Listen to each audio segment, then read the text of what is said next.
সালামু আলাইকুম গাইস, কি অবস্থা সবার? আশা করি সবাই অনেক বেশি ভালো আছেন। আমিও আপনাদের দোয়ায় অনেক বেশি ভালো আছি। Welcome to new blog. আজকের ব্লগটা খুবই ছোট, 3 মিনিটের ব্লগ হবে, কারণ চ্যানেলে অনেক দিন যাবত ভিডিও দিচ্ছি না, যার কারণে চ্যানেলটা ডাউন হয়ে যাচ্ছে।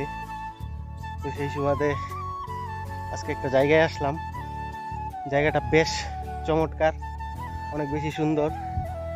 এই যে দেখেন আপনারা, কেন বলতেছি, এই যে কতটুকু উপরে, এই পাশে একটা নদী, অনেক ভালো লাগতেছে। যেদিকে তাকাচ্ছি ওইদিকে পাহাড়, সত্যি অনেক ভালো লাগতেছে। আর উঠতেছি অনেক উপরে, ইতিপূর্বে আমি কিন্তু অনেক উপরে উঠে চলে আসছি, আরো এতটুকু উপরে উঠতে হবে। অনেক ভালো লাগতেছে। আমার মামাও আসছে আমার সাথে। এই যে পাহাড়ের সৌন্দর্যটা, উফ, অনেক কষ্ট লাগতেছে মামা, বুঝছো? যে কত নিচে, এখান থেকে কত নিচে, বাবারে বাবা। এই নদীটা যদিও অনেক ভিতরে গেছে, কিন্তু এখান থেকে কতটা নিচে, উফ বাবা, কত ফিট হবে এটা?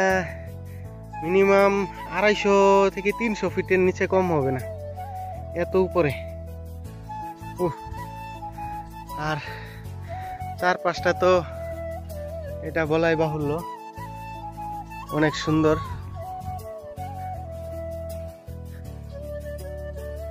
এই যে অনেক সুন্দর। আর এই যে ইন্ডিয়ান বিএসএফ এর ক্যাম্প, ছোটখাটো ক্যাম্প, সাব ক্যাম্প বলে এইগুলাকে।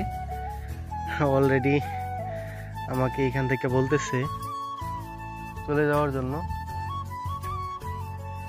কারণ ইতিপূর্বেই তো ওই যে ইন্ডিয়ার যে পিলার সীমানা, সেটা পার হয়ে আসছি কোনো ভিসা পাসপোর্ট ছাড়াই।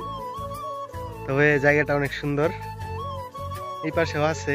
তবে রাস্তাঘাট ভালো হইলে অবশ্যই এখানে প্রতিদিন অনেক পর্যটক দেখা যেত, কিন্তু দুর্ভাগ্য রাস্তাঘাট এতটা ভালো না, যার কারণে প্রতিদিন এত পর্যটকও দেখা যায় না। তো বন্ধুরা, আশা করি এই জায়গাটা আপনাদের কাছে অনেক বেশি ভালো লাগছে। আর আমার ভিডিওটাও আশা করি অনেক ভালো হয়েছে। তো সবাই একটু ভালোবাসা দিবেন, কারণ আমার চ্যানেলটা অনেকদিন যাবৎ ডাউন, অনেকদিন যাবৎ কোনো ভিডিও দেওয়া হয় না। তো আজকের জন্য এই পর্যন্তই। সবাই ভালো থাকেন, সুস্থ থাকেন, দেখা হবে পরবর্তী নতুন কোনো ব্লগে। এই পর্যন্ত সবাই ভালো থাকেন, আল্লাহ হাফেজ।